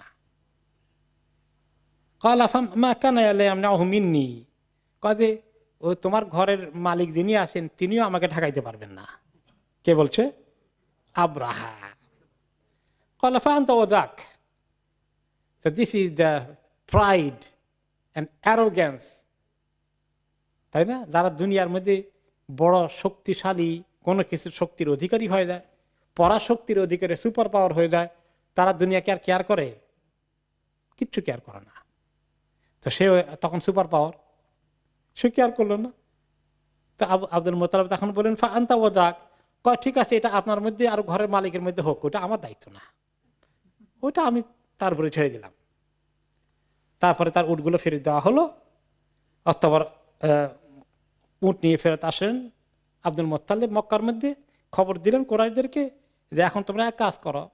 তার মনে আসছে যে আল্লাহ কিছু একটা করবেন, ঘটাবেন, কাজে তোমরা এই শহর ছেড়ে তার মোকাবিলার দরকার নেই, পাহাড়ের চূড়ায় নিরাপদ আশ্রয়ে চলে যাও, তোমাদের ছেলে মেয়েকে নিয়ে শহর ছেড়ে দাও। কারণ আল্লাহর গজব যদি আসে এই শহরের যখন আক্রমণ করবে, তখন তো গজব তো আবার চতুর্দিকে ছড়িয়ে যেতে পারে, কাজে তোমরা সেফ সাইডে চলে যাও। এরপরে আসবাহা আবরাহা বিল মাগমাসি কাদ তাহাইয়া আলী দুখুল, মাগমাস এলাকায় আসলো, সে এখন রেডি, এবার অ্যাটাক করবে। ও আবা আজাইশাহু ও কাররাবা ফিলাহু ও হামালা আলাইহি মা আরাদান ইয়াহমিল ওয়া হুয়া কাইম। এরপরে সে উঠলো, এখন সমস্ত বাহিনী রেডি, সে বড় হাতির উপরে সওয়ার হবে। এখন হাতিকে উঠানোর জন্য হাতির যে মাহুত আছে তাকে নিয়ে আসা হলো। এখন হাতি তো আর উঠে না, কিন্তু উঠছে। উঠার পরে আব্রাহা বসছে, বসার পরে হাতিকে এখন মুভ করার জন্য মক্কার দিকে, কাবার দিকে পুশ করা হচ্ছে। ওয়াকাদান ইয়াজুমা ইলাল আরদি ফায়াবরুক, কিন্তু বেশি যখন ধাক্কাধাক্কি করে, ঠেলাঠেলি করে, তখন হাতি বসে যায়। ফাদারাবুহু বিল মাওয়ালি ফি রাসিহি, এমনকি হাতির মাথার মধ্যে একটা হাতুড়ি দিয়ে পিটাই দিল, পিটাতে যে হাতিকে ঠেলার জন্য, কিন্তু কোন রকমে হাতি যায় না। এবারে যখন আবার এটাকে দেখা যায়, এটা হাতি কি তার পা অবশ হয়ে গেছে, কি চলতে পারে না নাকি, তা হাতিকে আবার ইয়ামানের দিকে যখন ঘুরাই দিল, এখন তো হাতি চলা শুরু করে দিছে, উত্তর দিকে দক্ষিণ দিকেও, সব তিন দিকে যায়, কিন্তু মক্কার দিকে যায় না, কাবার দিকে যায় না। এভাবে করতে করতে তারা যখন এই হাতিকে এরকম অত্যাচার করছে তীব্রভাবে আর হয়রান হয়ে যাচ্ছে, এই জায়গাটার নাম কোন জায়গায় মুহাম্মাস আছে, কোন জায়গায় আছে ওয়াদি আল মুহাসসার। ওয়াদি আল মুহাসসার, এইখানে এই সময় আল্লাহ রাব্বুল আলামিন লোহিত সাগরের দিক থেকে, জেদ্দার পাশে যে লোহিত সাগর আছে, এই রেড সির দিক থেকে পাখির বাহিনী চলে আসছে, তায়রান আবাবিল। হ্যাঁ, এই ছোট পাখিগুলোর সাইজ খুব বেশি বড় নয়, চড়ুই পাখি থেকে আরেকটু বড়। মা কুল্লি তৈরিন সালাসাতু আহজার, প্রত্যেকটি পাখির সঙ্গে 3টা করে ছোট ছোট পাথর, মুখে ঠোঁট দিয়ে ধরা একটি পাথর, আর 2 পায়ের মধ্যে আঙ্গুল দিয়ে ধরা 2টা করে পাথর। হ্যাঁ, এই 3টা পাথর নিয়ে পাখিগুলো উড়ে আসছে। আর এই পাথরগুলো সাইজ কদ্দুর, ম্যাক্সিমাম চিকপি, চানা, চানার সাইজ, চানা বুট। ওকে, তারপরে শুরু করে দিল, এই পাখি থ্রো করা শুরু করে দিল। তখন সেই উপলক্ষে যে সূরা আসলো, এটা আমরা শুনেছি। এরপরে কিছু লোক ওইখানেই মারা গেল, একেবারে তারা মানে ওই যে কাসফে মাকুল হয়ে গেল। আর কিছু লোক সঙ্গে সঙ্গে মারা যায়নি, তারা কিছুটা আহত হয়ে সবগুলো এখন রণে ভঙ্গ দিয়ে ইয়ামানের দিকে রওনা করে দিল। আব্রাহা নিজেও তাৎক্ষণিকভাবে মরে যায়নি, তার শাস্তি আর একটু লম্বা করার জন্য আল্লাহ তাআলা তাকে আহত অবস্থায় ইয়ামানের দিকে সে ফিরে গেল। ইয়াতাসাকাতুনা ফি কুল্লি বালাদ, পথে পথে আসতে আসতে, যেগুলো মারা গেল তো মারা গেলেই ওখানে, বাকিরা পথে ফিরতে ফিরতে রাস্তার মধ্যে কিছুক্ষণ পরে পরে কিছু পড়ে যাচ্ছে, মরে যাচ্ছে, পড়ে যাচ্ছে, মরে যাচ্ছে, এভাবে আসতে আসতে ওকে আব্রাহার শরীর এমন হয়ে গেল, সে আসলো ঠিকই, কিন্তু তার আঙ্গুলের নখ পড়ে গেল, পরে আঙ্গুল পড়ে যাচ্ছে, এরপরে তার মুখে দিয়ে কাশি আসছে, রক্ত আসছে, আস্তে আস্তে এরকম অবস্থায় সে ইয়ামানে পৌঁছতে পৌঁছতে শুকাতে শুকাতে পাখির মতো নিজেই হয়ে গেছে। মানে শেষ পর্যন্ত সে মারা গেল। এই ঘটনা ঘটছে নবী করিম সাল্লাল্লাহু আলাইহি ওয়াসাল্লামের জন্মের কয়দিন আগে জানেন? বেখামসিন আও বেখামসিন ওয়া খামসিন ইয়াওমান, 50 দিন অথবা 55 দিন আগে এই ঘটনাটা ঘটে। 55 দিন আগে অথবা 50 দিন আগে এই ঘটনা ঘটে। কিছুদিনের মধ্যেই আব্রাহা মানে হালাক হয়ে গেল। এই ঘটনার মধ্যে অনেকগুলো শিক্ষা। কি কি শিক্ষা আছে? এক নম্বর হচ্ছে আল্লাহ তাআলার এই যে ঘর, এই ঘরের দায়িত্ব আল্লাহ তাআলা নিজে নিয়েছেন এবং এই ঘরওয়ালাদেরকে আল্লাহ তাআলা নিজে নিরাপত্তা দিবেন। এমনকি তারা কাফির মুশরিক, এত মূর্তির ইবাদত করা সত্ত্বেও তাদের নিরাপত্তা হয়ে গেল। ওমান দাখালাহু কানা আমিনা, যেই ব্যক্তি এই হারাম এরিয়া দখল ঢুকবে, প্রবেশ করবে, আল্লাহ তাকে নিরাপত্তা দিবেন। তার 2 নম্বর পাওয়া গেল যে খ্রিস্টানদের এই যে হিংসা বিদ্বেষ ইসলামের বিরুদ্ধে, এটা কিন্তু তখন থেকেই দেখা যাচ্ছে আছে। কিন্তু আল্লাহ রাব্বুল আলামিন পৃথিবীর মানুষ ইসলামের বিরুদ্ধে যত ষড়যন্ত্র করুক, আল্লাহ তাআলা সেই ষড়যন্ত্রকে নস্যাৎ করতে পারেন নাকি পারেন না? তাকে শুধু খালি আল্লাহ আব্রাহাকেই পারছেন, এই জমানার কাউকে আল্লাহ আর পারবেন না, এরকম নাকি? নাউজুবিল্লাহ। আল্লাহর শক্তি আছে। এরপরে কিছু লোক হক বুঝার পরেও দেখা যায় হকের ব্যাপারে শক্ত থাকতে পারলো না, পিছপা হয়ে যায়। প্রেশার আসলে, চাপ আসলে দুশ্মনদের সঙ্গে গিয়ে শেষ পর্যন্ত হাত মিলায়। এগুলো কিছু এক্সাম্পল পাওয়া গেল। প্রথমে আসলো জেহাদ করার জন্য, একেবারে তার মোকাবিলা করবে, পরে একদম এমন আত্মসমর্পণ করলো যে এখন তার দ্বারা ব্যবহৃত হতে লাগলো। ওকে, এবং এইভাবেই কিছু লোক মানে যারা দুর্বল মনা মুনাফিক হয়ে যায় পরবর্তী পর্যায়ে। তাহলে শেষ পর্যন্ত ইসলাম আল্লাহর যে সমস্ত আল্লাহর ঘর বলেন, আল্লাহর কোরআন বলেন, আল্লাহর দিন বলেন, এগুলোর দায়িত্ব শুধু মুসলমানদের না, এগুলোর দায়িত্ব কার? আল্লাহ তাআলা। আল্লাহ তাআলা সময় মতো অ্যাকশন নেন, কিন্তু আল্লাহ তাআলা আগে দেখেন যে আল্লাহর বান্দারা কি করে। ওকে, রাইট। এরপরে তো আরব দেশের মধ্যে শেষ পর্যন্ত এই ঘরের সম্মান আরো বেড়ে গেল। এবং এইটা কিন্তু নবী করিম সাল্লাল্লাহু আলাইহি সাল্লামের জন্য একটা পজিটিভ খবর, যে আল্লাহর কোনো কিছুকে মানুষ যদি দুশ্মনী করে তারা কিভাবে হালাক হয়ে যেতে পারে, আল্লাহর সামনে তারা টিকতে পারবে না। এটা ওনার জন্য পরবর্তী পর্যায়ে এটা একটা পজিটিভ বিষয় ছিল। তো আব্রাহার ঘটনাটা ঘটলো, 2টি বড় ঘটনা, জমজমের কূপের আবিষ্কার হওয়া এবং আব্রাহার হালাক হওয়া, এই দুটো ছিল বড় ধরনের ঘটনা নবী করিম সাল্লাল্লাহু আলাইহি ওয়াসাল্লাম জন্মের আগে। আমরা জন্মের আগে ওনার জন্মের জন্য তো পিতা এবং মা সম্পর্কে একটু সামনে জানা দরকার। ওনার পিতার নাম কি? আব্দুল্লাহ। আব্দুল্লাহর পিতার নাম আব্দুল মুত্তালিব। এখন আব্দুল মুত্তালিবের যখন জমজমের কূপ খনন করে, তখন তার ছেলে কয়জন ছিল? একজন মাত্র, তার নাম ছিল আল হারিস। তিনি চিন্তা করলেন যে একলা এক ছেলে দিয়ে তো উনি মক্কার এই আব্রাহা আক্রমণ করলো ইত্যাদি, তাহলে ওনার আরেকটু ছেলে হওয়া দরকার। আরব দেশে তখন ছেলেরাই ছিল একমাত্র শক্তি, তাই না? তিনি আল্লাহর কাছে খুব দোয়া করলেন যে আল্লাহ তাআলা যেন তাকে অনেকগুলো ছেলে, যদি গোটা 10 ছেলে আল্লাহ ওনাকে দেন। বিয়ে তো একাধিক করে, এক ঘর না, একাধিক ঘরে বিয়ে করেছিলেন তিনি। আল্লাহ যদি গোটা 10 ছেলে দেন তাকে, তাহলে তিনি একটাকে কোরবান করে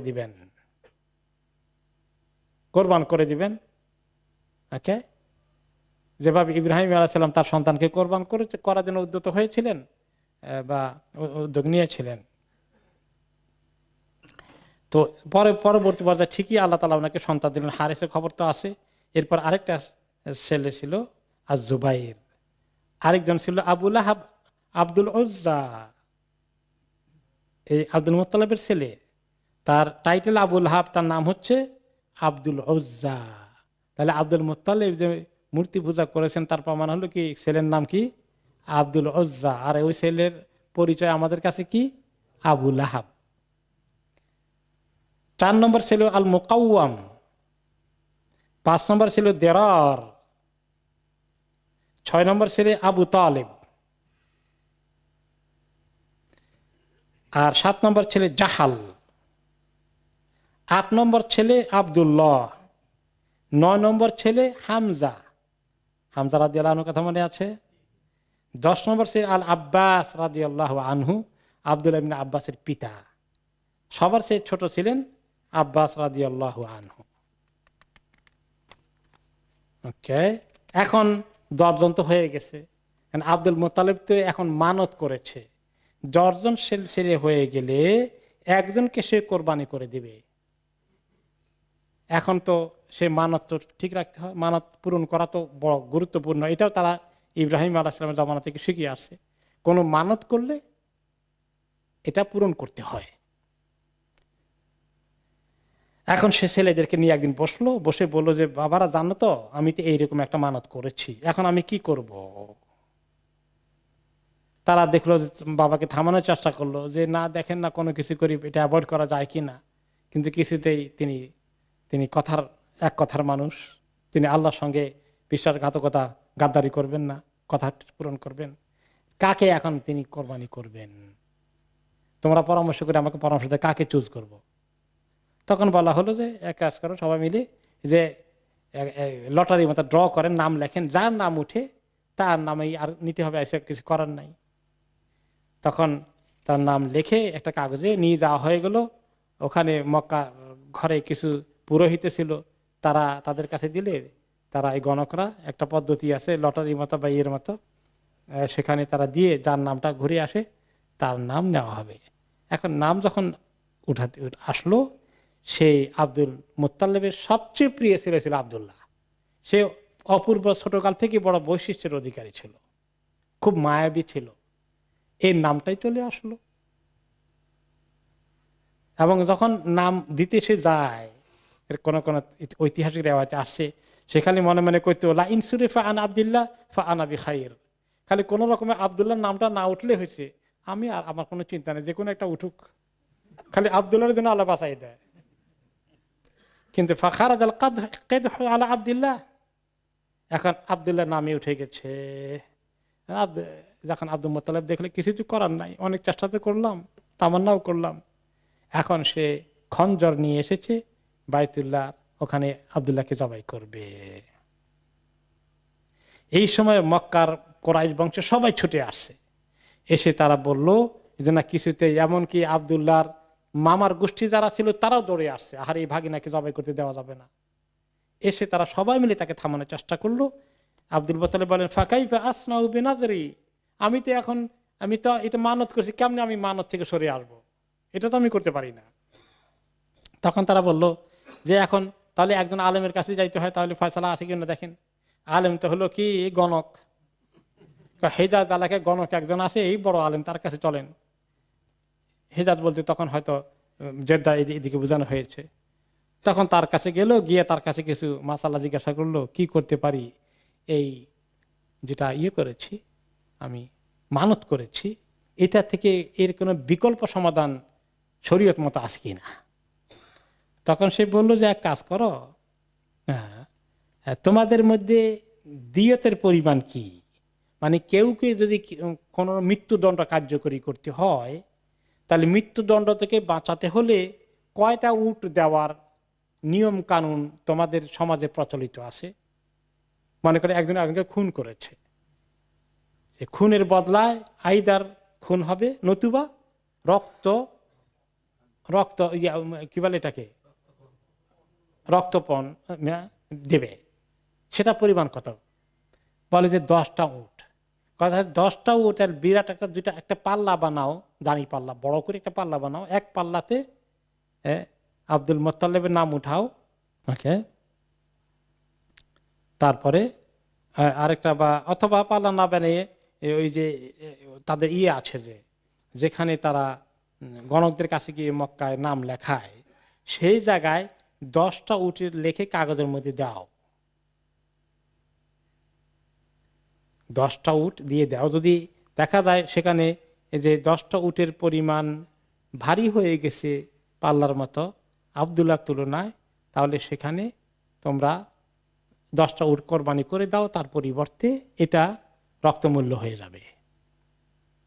আর যতক্ষণ না হয় ততক্ষণ আরো 10টা দাও, 20টা হলে না আরো 10টা দাও, এভাবে করতে করতে যতক্ষণ না হয়েছে ততক্ষণ 10টা করে দিতে থাকবা। এক পর্যায়ে যখন 100টা দেওয়া হলো তখন গিয়ে দেখা গেল যে পাল্লা ভারী হলো, তার মানে 100টা দিলে আর তাকে জবাই করতে হবে না। তো তখন আব্দুল মুত্তালিব রাজি খুশি হয়ে 100টা উট জবাই করে দিলেন, আব্দুল্লাহকে বেঁচে গেলেন আব্দুল্লাহ, এবং এই গোশতটাকে পরবর্তী পর্যায়ে ভাগ করে দিলেন, সমস্ত মানুষের জন্য অ্যালাউ করলেন, এবং পশু পাখিকে বনে জঙ্গলে পাহাড়ের মধ্যে অনেকগুলো ছিটিয়ে ফেলে দিয়ে আসলেন। এই আব্দুল্লাহ বেঁচে গেলেন। এরপরে আব্দুল্লাহ বড় হয়েছেন, এখন আব্দুল্লাহকে বিয়ে করানোর জন্য আব্দুল মুত্তালিব মনস্থ করলেন কোথায় বিয়ে করাবেন। কুরাইশ বংশের একটি শাখা মদিনা চলে গিয়ে সেখানে সেটেল হয়ে গিয়েছিল।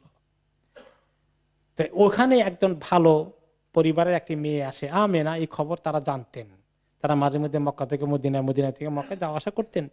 ওই মেয়েটাকে চুজ করলেন আব্দুল মুত্তালিব তার ছেলে আব্দুল্লাহর জন্য। দুই দিক থেকে নবী করিম সাল্লাল্লাহু আলাইহি ওয়াসাল্লাম কুরাইশ বংশের ধারা পেলেন, এবং মদিনার আবার বরকত পাওয়া গেলে এদিকে মক্কার বরকত তো আছেই। এদিক থেকে আল্লাহ তাআলা ওনাকে ওনার মা মিলিয়ে দিলেন, বিয়ে শাদী হয়ে গেল। এরপরে এক পর্যায়ে দুনিয়াতে আসার আগেই আব্দুল্লাহ ওনার পিতা দুনিয়া থেকে চলে গেলেন। অতঃপর নবী করিম সাল্লাল্লাহু আলাইহি সাল্লামের জন্ম হলো। এখন এই যে ঘটনাটা ঘটেছে, ওনার জন্মটা কোন মাসে হয়েছে, কোন তারিখে হয়েছে, এবং কোন সনে হয়েছে, আরবদের কাছে তখন সন টন আর নাই। তখন তাদের কাছে গণার জন্য তারা চিন্তা করতো যে একটা মহা ঘটনা কি আছে, ওইটা অনুযায়ী তারা রেফার করত। কারণ আরব দেশে সন, পঞ্জিকা, ক্যালেন্ডার এগুলোর কোনো অস্তিত্ব ছিল না। তখন আমুল ফিল, হাতির বৎসরের এই ঘটনাটা অনেক বড় ঘটনা। তো এর আগে পরে যখন যত ঘটনাই হয়েছে তখন তারা হাতির ঘটনার রেফারেন্স দিত, যে হাতির ঘটনার 6 মাস আগে অমুকের জন্ম হয়েছে, হাতির ঘটনার 3 বছর আগে অমুক মারা গিয়েছে, হাতির ঘটনা 5 বছর পরে অমুকের জন্ম হয়েছে। তো এভাবে করে তারা হিসাব করা শুরু করত। তো নবী করিম সাল্লাল্লাহু আলাইহি সাল্লাম যখন মায়ের পেটে ইবনু শাহরাইন, কোন কোন রেওয়ায়েতে আসছে কেবল উনি মায়ের পেটে 2 মাসের হালতে আছেন, 2 মাসের হালতে আছেন কেবল, ওই সময় তার পিতার ইন্তেকাল হয়ে গেল।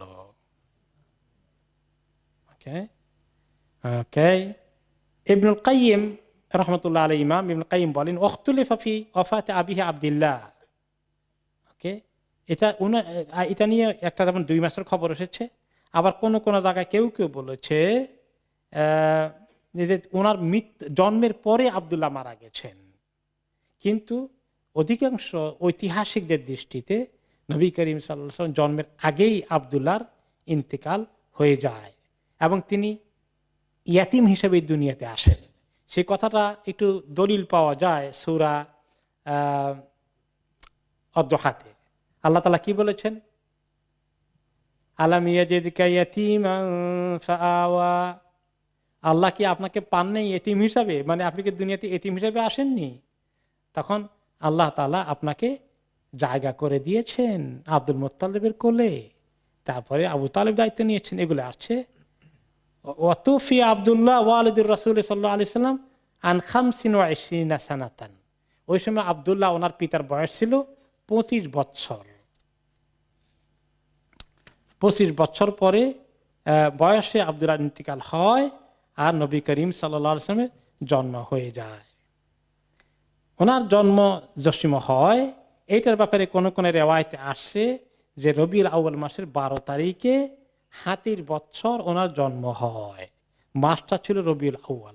মাস কিন্তু আরবদের কাছে জানা ছিল, মুহররম, সফর, রবিউল আউয়াল, রবিউল সানি, এগুলো মাস তারা জানতো। কিন্তু সনের ক্যালেন্ডার কত সন, এইগুলার কোনো হিসাব নিকাশ তাদের কাছে ছিল না। তখন তার হাতির বছরের আগে পরে এইভাবে তারা হিসাব করত। এবং ওনার জন্ম যেখানে হয় সে আবে বনি হাশেম, বনি হাশেমদের যে এলাকাটা ছিল, উপত্যকা ছিল, সেখানে ওনার জন্ম হয়। এবং ওনার জন্মটা হয়ে যায় যে বারে, বারটার কথার খবর আছে। কি বারে জন্ম হয়েছে? সোমবারে। ওকে, এখন এই সোমবারের ব্যাপারে একটা হাদিস আছে সহিহ মুসলিমে। ওনার জন্ম যে সোমবারে হয়েছে এই হাদিসটা সহিহ মুসলিমের হাদিসে প্রমাণিত। ওনাকে একবার জিজ্ঞাসা করলেন এক সাহাবী, ইয়া রাসূলুল্লাহ, সোমবারে রোজা রাখার ব্যাপারে কি কোনো ফজিলত আছে বা কোনো আপত্তি আছে কিনা শরীয়তে? ফাকালা ফীহি উলিদতু ওয়া ফীহি উনজিলা আলাইয়া। বলে সোমবারে তো কোনো দোষ নাই, রোজা রাখার ক্ষেত্রে কোনো আপত্তি তো নাই, কোনো খারাপ দিন না। খারাপ দিন হলে কি আল্লাহ আমার ওই দিন দুনিয়াতে পাঠান নাকি? আর ওই দিনই আমার কাছে প্রথম ওহী এসেছে। ওকে, এরপরে আরেকটি হাদিসে এসেছে, কায়েস ইবনে মাখরামা রাদিয়াল্লাহু আনহু, তিনিও মক্কায় জন্ম হয়েছিল। তিনি বলেন, আনা উলিদতু আনা ওয়া রাসূলুল্লাহ আমাল ফিল। আমি এবং রাসূলুল্লাহ সাল্লাল্লাহু আলাইহি ওয়াসাল্লাম দুইজনেই এই হাতির বৎসর জন্ম নিয়েছি। এখন উনি যে জন্ম হয়েছে রবিউল আউয়াল মাসে, সেটাও হচ্ছে একটা মোটামুটি কিছু রেওয়াজ সেক্ষেত্রে পাওয়া যায়। এরপরে আসে যে ওনার জন্মের আগেই আল্লাহ তাআলা কিছু আলামত, কিছু সুলক্ষণ তুলে ধরেন। তার মধ্যে একটা হচ্ছে যুহুরু নূরুন মিন উম্মিহি সাল্লাল্লাহু আলাইহি ওয়াসাল্লাম আযাআত মিনহু কুসুর আশ-শাম। ওকে, একটা হাদিসে এসেছে, সামি'তু ইরবাদ ইবনে সারিয়া রাদিয়াল্লাহু আনহু বলেন, সামি'তু রাসূলুল্লাহ সাল্লাল্লাহু আলাইহি ওয়াসাল্লাম ইয়াকুল ইন্নী ইনদাল্লাহি মাকতুবুন বিখাতামিন নাবিয়্যিন। আল্লাহ তাআলা কাছে আমি লেখা আছে খাতামুন নাবিয়্যিন, শেষ নবী হিসাবে এটা আল্লাহর কাছে লেখা আছে। ওয়া ইন্না আদম আলাইহিস সালাম লামুনজাদিলুন ফি তিনাতিহি। এমনকি আদম আলাইহিস সালাম তখনও মাটির মধ্যে আছেন, তিনি তখনও মাটির হালতে আছেন, তখনও রূহ আসে নাই ওনার মধ্যে। ওই সময়ই আমি আল্লাহর কাছে নবী হিসাবে আসি। এটা কি রাসূলুল্লাহ সাল্লাল্লাহু আলাইহি ওয়াসাল্লাম আগে জানছেন না পরে জানছেন? পরে জানছেন। এই জন্য জন্মের পরে ওহী নাজিল হওয়ার আগ পর্যন্ত তিনি কি জানতেন তিনি যে নবী? না। পরে ইনি ওহীর পরে কথাগুলো আমাদেরকে বলেছেন উম্মতের কাছে, যে এইভাবে পরে আল্লাহ ওনাকে জানিয়েছেন যে আপনাকে তো খাতামুন নাবিয়্যিন সৃষ্টির আগে আমি লিখে রাখছি। আদম আলাইহিস সালামকে সৃষ্টি কেবল হচ্ছে ওই সময় ফাইনাল করেছি যে আপনি হবেন আখেরি নবী।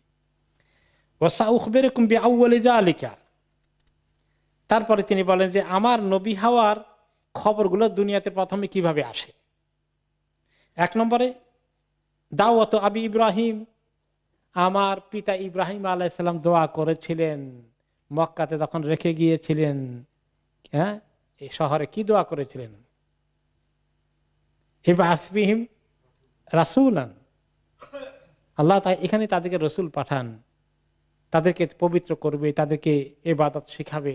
এই দোয়া তিনি করে গিয়েছিলেন মক্কা ছাড়ার সময়।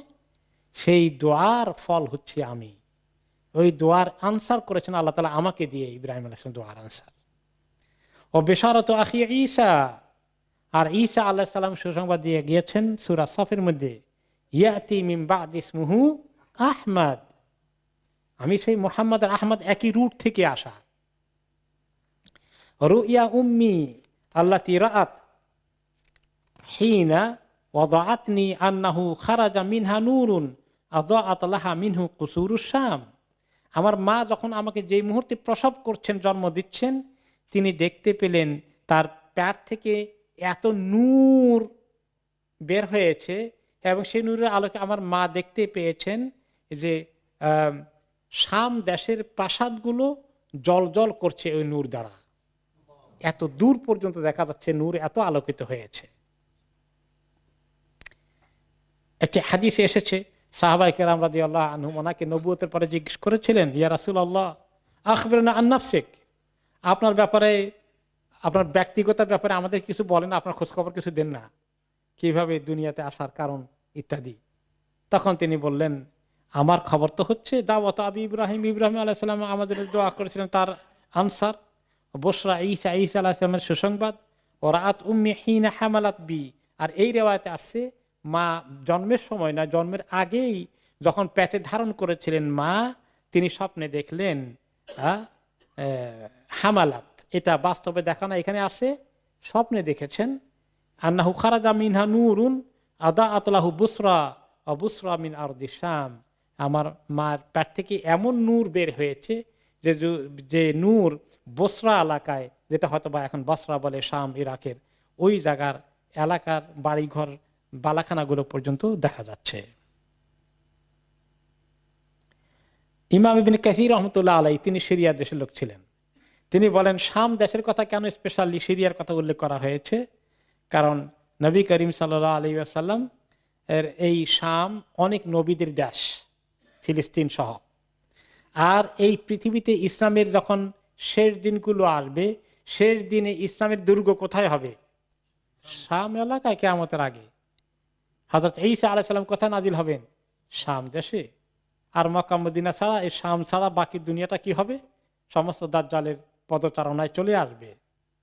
সেখান থেকেই দাজ্জালের বিরুদ্ধে জিহাদ শুরু করবেন ঈসা আলাইহিস সালাম এবং ইমাম মাহদী। এই জন্য ওই দেশটাকে দেখানো হয়েছে, এই নবীর আখিরি উম্মতেরা ইসলামের কেন্দ্র সেখানে বানাবে। এই জন্যে আরেকটি রিওয়ায়াতে এসছে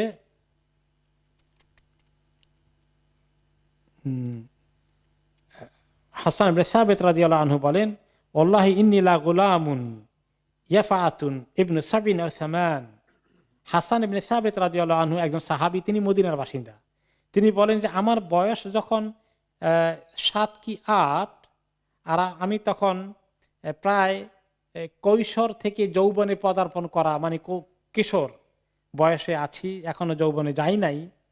আকিলু কুল্লামা সামি'তু, আমি তখন যা কিছু শুনি আমি বুঝতে পারি। ইদ সামি'তু ইয়াহুদিয়ান ইয়াসরাখু বিআলা সাউতিহি আলা উতুমিন বিয়াসরিব।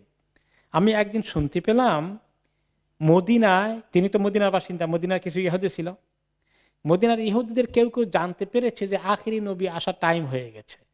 একদিন চিৎকার করে, একটি দুর্গের উপরে একজন ইহুদি চিৎকার করে বলছে, ইয়া মাশারা ইয়াহুদ, হে ইহুদি সম্প্রদায়, তোমরা সবাই জমায়েত হও। হাত্তা ইযা ইজতামাউ ইলাইহি ক্বালু লাহু ওয়াইলাকা মা আলাক। সবাইকে জমায়েত করছে, যখন সবাই বলে যে কি হয়েছে তোমার, কেন ডাকছো আমাদেরকে, তোমার তো কোনো বিপদ আপদ দেখি না। বিপদ আপদ দেখলে মানুষ চিৎকার করে। ক্বালা তালা আল্লাইলা নাজমু আহমাদা আল্লাযী উলিদা বিহি। সেই ইহুদিটা বলছে, আজকে রাত্রে আহমদের নূর দেখা গিয়েছে, সে দেখতে পেয়েছে। আহমদ হচ্ছেন ইয়াতি মিন বাদ ইসমুহু আহমদ, এই কথা তাওরাত এবং ইনজিলে আছে। সে, তার জন্ম হয়ে গেছে আজকে রাত্রে, আমি তোমাদেরকে খবর দিচ্ছি। কোথায় হয়েছে আর জানেন না সে, কিন্তু তার দুনিয়াতে আগমন হয়ে গেছে, সে একটা নূর দেখতে পেয়েছে। একটু আরেকটি হাদিসে এসেছে, ওকে, লাম্মা আন আমিনা বিনত ওয়াহাব বিন উম্মি রাসূল সাল্লাল্লাহু আলাইহি ওয়াসাল্লাম আনহা ক্বালাত সুম্মা ওয়াদাতুহু। আমিনা রাদিয়াল্লাহু, আমিনা ওনার মা বলছেন যে আমি যখন আমার সন্তানটাকে প্রসব করেছি, ফামা ওয়াকা কামা ইয়াকাউ সিবিয়ান, সে আর বাকি বাচ্চাদের মতো 10টা বাচ্চা যেভাবে আসে এরকম করে আসে না দুনিয়াতে। ওয়াকা ওয়াদিআন ইয়াদাহু বিল আরদ রাফিআন রাসাহু ইলা সামা, মার পেট থেকে এভাবে আসে, জমিন হাতটা এমনি করে বের হয়েছে, আর মাথাটা তার উঁচু করে আকাশের দিকে এভাবে আসছে। সে, উনি আসছেন দুনিয়া থেকে এভাবে। বাচ্চারা তো পা দিয়ে আসে, তিনি এভাবে মাথা দিয়ে এসেছেন, জমিনে পড়েই হাত দুটো এইভাবে সেজদার হালতে আর উঁচু আকাশের দিকে তিনি তাকিয়েছেন।